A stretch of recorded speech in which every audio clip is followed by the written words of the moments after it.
दोस्तों, क्या आपके पास परमेश्वर द्वारा दिया गया कोई वरदान है? क्या आप जानते हैं कि परमेश्वर सभी उद्धार प्राप्त मनुष्यों को अपने वरदान देता है?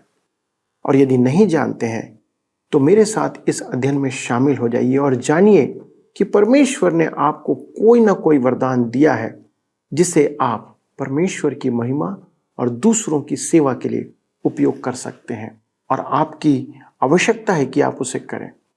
जानने के लिए मेरे साथ इस अध्ययन में शामिल हो जाइए।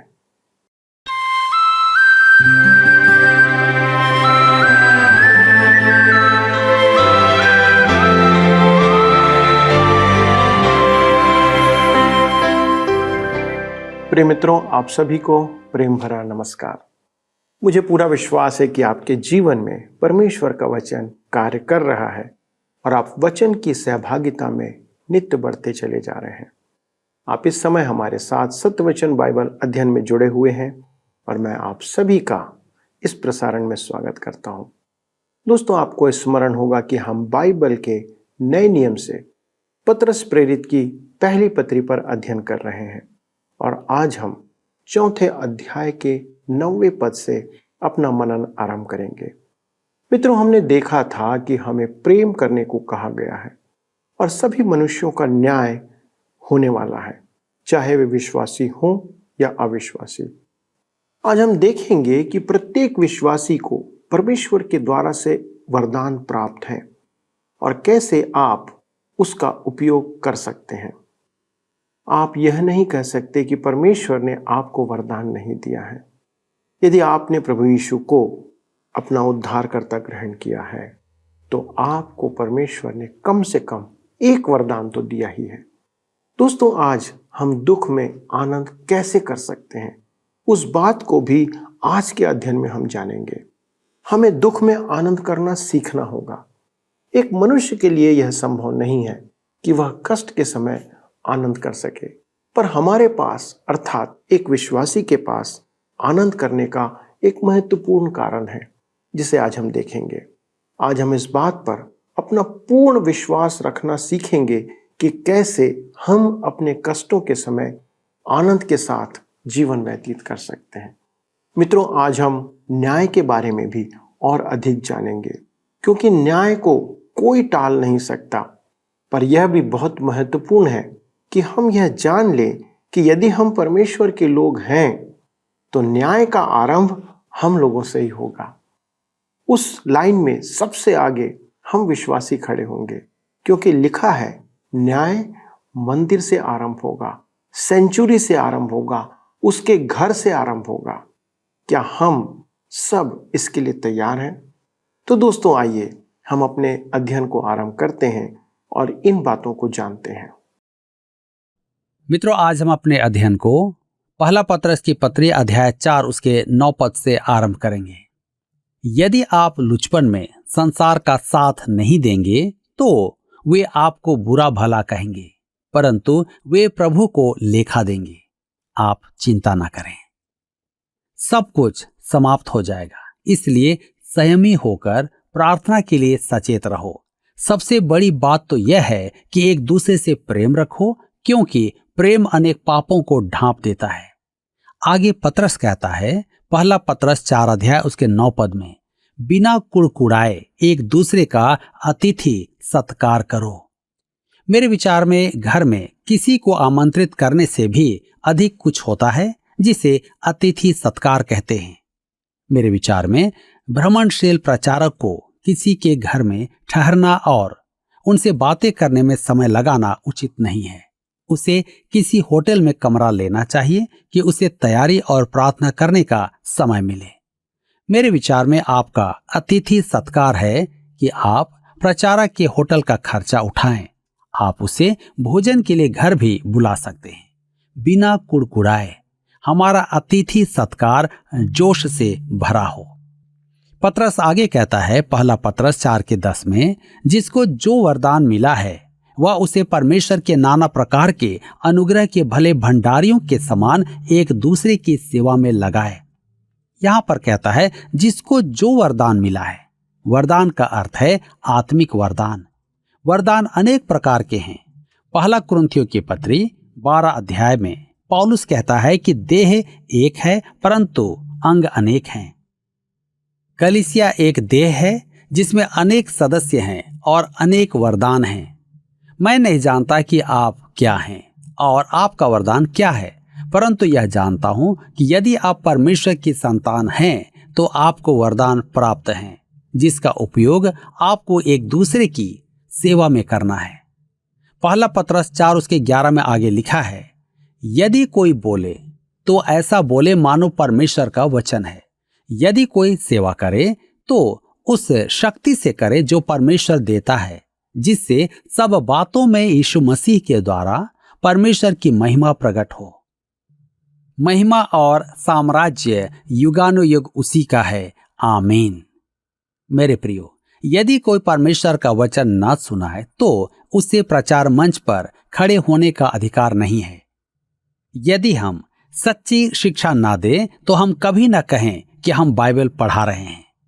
यहां पर कहता है, यदि कोई सेवा करे तो उस शक्ति से करे जो परमेश्वर देता है। आप यह ना कहें कि मुझे इसका प्रचार पसंद नहीं। उसका प्रचार बड़ा अच्छा है। एक प्रचार आपको भाता है तो दूसरे को किसी और का प्रचार भाता है। अतः प्रचारक को परमेश्वर द्वारा दिए गए सामर्थ्य द्वारा प्रचार करने दो। इसलिए पत्रस कहता है, जिससे सब बातों में यीशु मसीह के द्वारा परमेश्वर की महिमा प्रकट हो। महिमा और साम्राज्य युगानुयुग उसी का है, आमीन। पत्रस कहता है कि हमें वचन इस रीति से सुनाना है कि प्रभु यीशु के द्वारा परमेश्वर की महिमा प्रकट हो। अब पत्रस एक अलग प्रकार के कष्ट की चर्चा करेगा। उसके पाठक रोम के राजा नीरो के सताव के अधीन आने वाले थे। पत्रस उन्हें चेतावनी देता है कि उन पर ऐसा कष्ट आने वाला है। अनेक जन शहीद होंगे। हम शहीद तो नहीं होंगे परंतु कष्ट अवश्य उठाएंगे। हम पहला पत्रस 4 के 12 में पढ़ते हैं, हे प्रियो, जो दुख रूपी अग्नि तुम्हारे परखने के लिए तुम में भड़की है, इससे यह समझकर अचंभा न करो कि कोई अनोखी बात तुम पर बीत रही है। ध्यान दीजिए, कहता है, हे प्रियो, जो दुख रूपी अग्नि तुम्हारे परखने के लिए तुम में भड़की है, इससे यह समझकर अचंभा न करो कि कोई अनोखी बात तुम पर बीत रही है। हम सोचते हैं कि हमारे जैसा दुख किसी को नहीं है। मैं एक बार एक परिवार में वचन सुनाने गया क्योंकि वहां किसी ने आत्महत्या कर ली थी। उन्होंने कहा, हम पर ही ऐसा कष्ट क्यों आया है। उनके घर से निकलकर मैं एक और घर में गया, वहां भी हत्या का ही मातम छाया हुआ था। आप जानते हैं उन्होंने मुझसे क्या कहा, ऐसा कष्ट हम पर ही क्यों आया है। हमारी मानसिकता है कि हम अपने ही कष्टों को अनोखा समझें।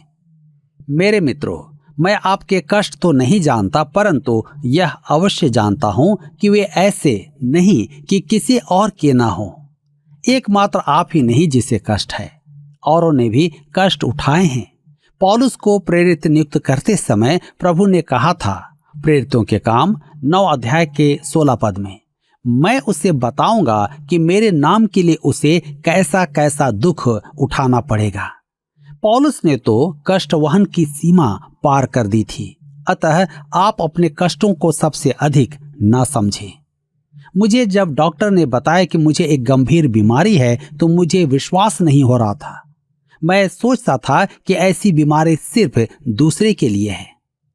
इसलिए कहता है, दुख रूपी अग्नि तुम्हारे परखने के लिए। वे उस समय कष्ट उठा रहे थे। वह अनोखी बात नहीं थी। कष्ट दुर्घटनावश नहीं आते हैं। कष्ट विश्वासी का सामान्य अनुभव है। अतः पत्रस कहता है कि विश्वासी का दुख उठाना एक आम बात है। इसे अनोखा ना समझें। दुख रूपी अग्नि अर्थात आग में ताया जाना, जैसा दाऊद कहता है कि परमेश्वर उसे ऐसा परख रहा है जैसे चांदी आग में पिघलाई जाती है। यह संपूर्ण धर्मशास्त्र में देखने को मिलता है। पत्रस भी इस अग्नि परख का अनेक बार उल्लेख करता है। उसने स्वयं कष्ट उठाए थे और अब क्रूस की मृत्यु उसकी प्रतीक्षा कर रही थी।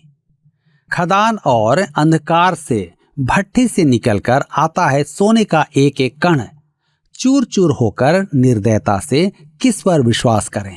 पिघलाकर ठोंक कर जैसा कभी नहीं हुआ ऐसी अग्नि परीक्षा। सोने का क्या दोष था? उसे गीले और अंधकार में रहने देना था। यदि यही जीवन की महिमा है तो सोने की अपेक्षा मैल ही होता। मेरे प्रियो, हमारे कष्टों में परमेश्वर का उद्देश्य निहित है। पहला पत्रस 4:13 में लिखा है, पर जैसे जैसे मसीह के दुखों में सहभागी होते हो आनंद करो, जिससे उसकी महिमा के प्रकट होते समय भी तुम आनंदित और मगन हो। हमें कष्टों में आनंद क्यों मनाना है? क्योंकि कष्ट हमें मसीह के आगमन के लिए तैयार करते हैं।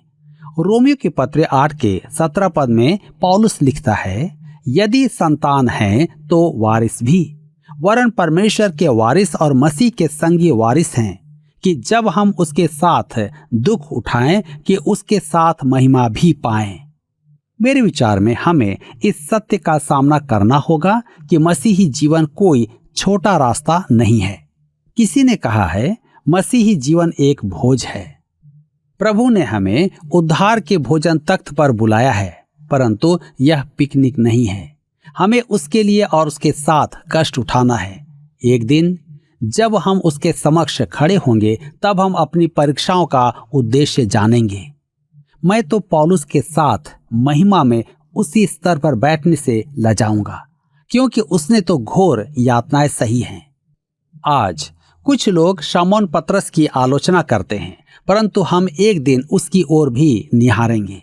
परमेश्वर का वचन स्पष्ट कहता है कि कष्ट मसीही जीवन का भाग है।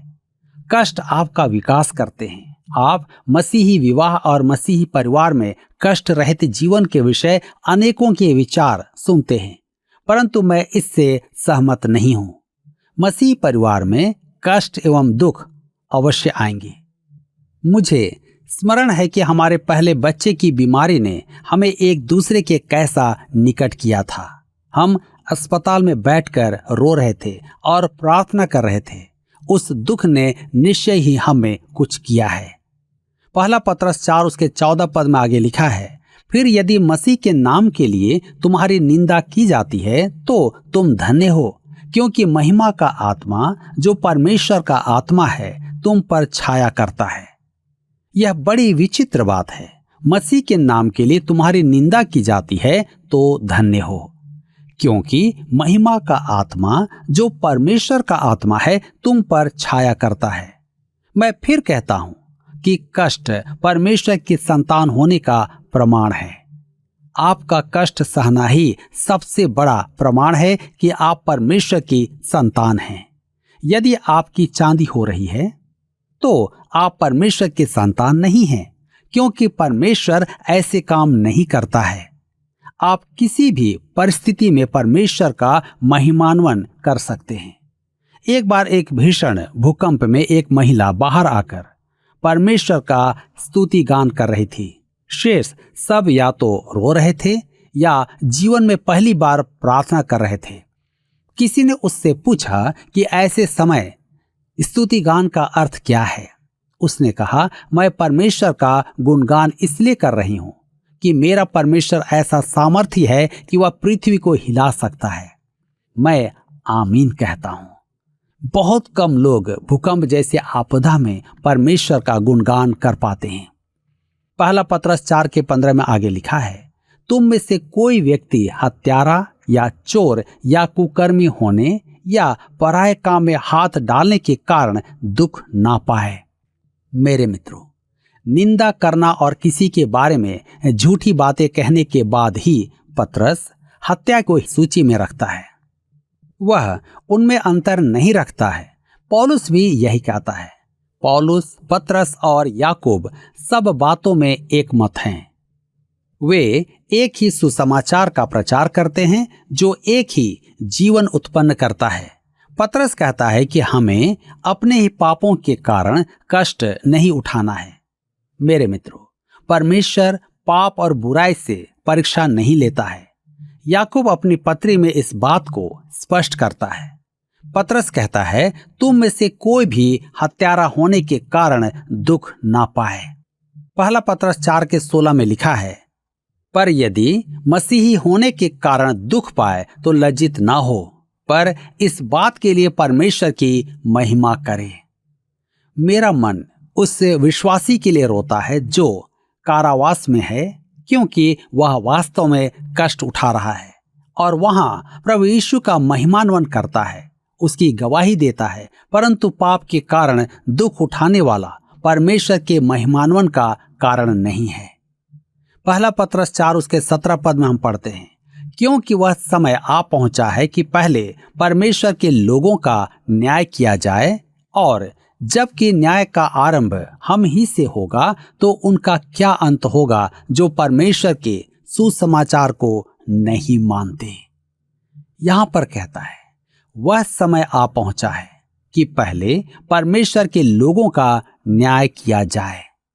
विश्वासी प्रभु यीशु के न्याय के आसन के समक्ष उपस्थित होंगे। दूसरा कुरिन्थियों 5:10 में पौलुस कहता है, क्योंकि अवश्य है कि हम सब का हाल मसीह के न्याय आसन के सामने खुल जाए कि हर एक व्यक्ति अपने अपने भले बुरे कामों का बदला जो उसने देह के द्वारा किए हों पाए। पौलुस विश्वासियों के बारे में कहता है कि उन्होंने इस देह में रहकर जो काम किए हैं उनका बदला उन्हें मिलेगा। हम सबका बुरा करें या भला करें, प्रभु के न्याय के समक्ष खड़ा होना है। आगे पतरस कहता है, जबकि न्याय का आरंभ हम ही से होगा तो उनका क्या अंत होगा जो परमेश्वर के सुसमाचार को नहीं मानते। प्रभु यीशु ने हमारे पापों का दंड चुकाया, और यदि हम उसके महिमान्वन के लिए जीवन व्यतीत नहीं करते तो मेरे प्रियो, हमें दंड दिया जाएगा। यदि परमेश्वर अपनों ही को दंड देता है तो परमेश्वर का सुसमाचार नहीं सुनने वालों का क्या हाल होगा, हम अनुमान लगा सकते हैं। जी हाँ, आज हम सब के लिए भी समय है कि इस वचन के प्रकाशन में हम अपने जीवन को जांचें। यदि आज हम प्रभु से दूर हैं तो हम अपने आप को परमेश्वर के निकट लाएं, क्योंकि वह चाहता है कि हम सब बचाए जाएं। मित्रों, आज आपने देखा कि परमेश्वर ने आपको कुछ वरदान दिए हैं जिसे हमें दूसरों की सेवा में लगाने को कहा गया है। पहले तो अनेक विश्वासी यह ही नहीं जानते कि परमेश्वर ने उन्हें वरदान दिया है। आपके पास परमेश्वर का कोई तो वरदान होगा जो परमेश्वर ने आपको दिया है, क्योंकि परमेश्वर पक्षपात नहीं करता। वह सभी को समानता से अपनी योजना के अनुसार वरदान देता है। क्या आप जानते हैं कि आपको परमेश्वर ने क्या वरदान दिया है? और यदि जानते हैं तो क्या आप उसे दूसरों की सेवा में लगा रहे हैं? मित्रों, सबसे अच्छा वरदान जिसे आप उपयोग कर सकते हैं वह अपनी गवाही दूसरों के साथ बांटना। परमेश्वर ने जो उद्धार का काम आपके जीवन में किया है उसे दूसरों तक पहुंचाना।